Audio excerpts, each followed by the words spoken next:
काळू इकडे ये पटकन, ये लवकर. चल हे बघ तर खाऊ इकडे.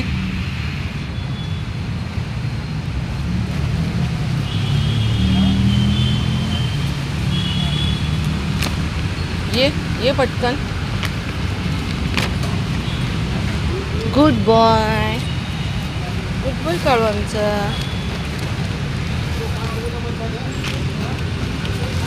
खा.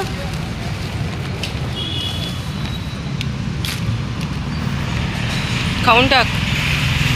हे काळू, लाल्या कुठे आपला काळू? तिकडे बघ, खा पटकन. सकाळी सकाळी यांना एवढी खायची सवय नाही, पण हे लोक सापडत नाही आहेत म्हणून मला सकाळी यावं लागतं, कारण संध्याकाळी उशीर झाला की कुठं गायब होतात माहिती नाही.